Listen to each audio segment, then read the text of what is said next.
यदि आप किसी महीने की 7, 16 या फिर 25 तारीख को पैदा हुए हैं तो आपका मूलांक 7 होगा। अंक 7 को केतु का अंक माना गया है। यही कारण है कि आप स्वतंत्र और अलग विचारधारा रखने वाले स्वभाव के व्यक्ति हो सकते हैं। हालांकि आपको हंसी मजाक करना सामान्य तौर पर पसंद होगा, लेकिन ऐसा भी हो सकता है कि कभी कभी आप किसी मजाक को लेकर बुरा भी मान जाएं।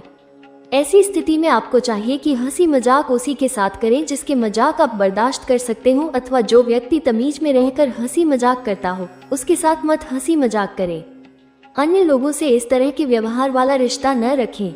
सामान्य तौर पर आपका प्रयास यही रहेगा कि आप सभी लोगों को खुश रख सके, लेकिन आपके इस मनोभाव का, आपके इस इमोशंस का लोग गलत फायदा भी उठा सकते हैं। तो वहीं कुछ लोग आपको धोखा भी दे सकते हैं। सामान्य तौर पर आप अपने जन्म स्थान से दूर जाकर ज्यादा अच्छी उपलब्धियां प्राप्त कर सकेंगे। अर्थात जन्म स्थान से दूर जाना आपके लिए फायदेमंद रह सकता है।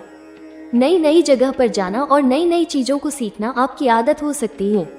आपके भीतर कई तरह के रहस्य को छिपाने की अद्भुत क्षमता भी देखने को मिल सकती है। आप कई बार रहस्यमय व्यक्ति के रूप में भी जाने जा सकते हैं। सामान्य तौर पर आपके मन मस्तिष्क को जान लेना या पहचान पाना सहज नहीं होगा, अर्थात आपको समझना आसान नहीं होगा। आप स्वभाव से धार्मिक व्यक्ति भी हो सकते हैं। साल 2025 में आप पर मुख्य रूप से 7, 9, 1, 6 और 5 अंकों का विशेष प्रभाव रहेगा। यानी कि इस वर्ष अंक 9 आपके फेवर में नहीं है, जबकि अंक 1 आपके लिए औसत परिणाम दे सकता है। वहीं 5 और 6 से अनुकूल परिणामों की उम्मीद आप कर सकते हैं, जबकि इस वर्ष सर्वाधिक प्रभाव डालने वाला अंक 7 पूरी तरह से आपके फेवर में नजर आ रहा है। इस कारण से इस वर्ष आप औसत से काफी हद तक बेहतर परिणाम प्राप्त कर सकते हैं।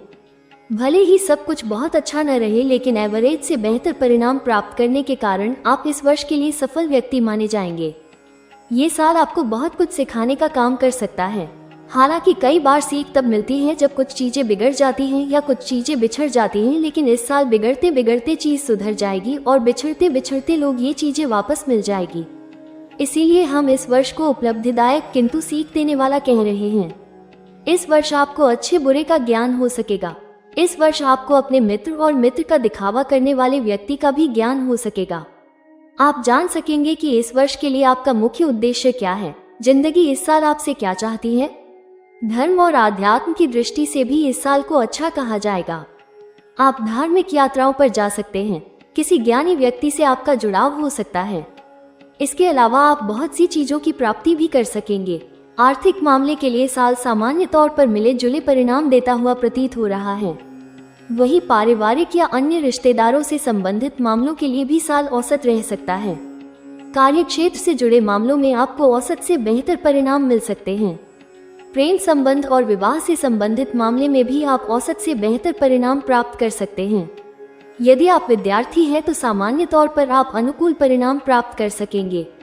उपाय: नियमित रूप से गणपति अथवा शीर्ष का पाठ करें। प्रत्येक मंगलवार सुंदरकांड का पाठ करें। संभव हो तो प्रत्येक माह नहीं तो कम से कम नवरात्रि में कन्या पूजन कर उनका आशीर्वाद लें।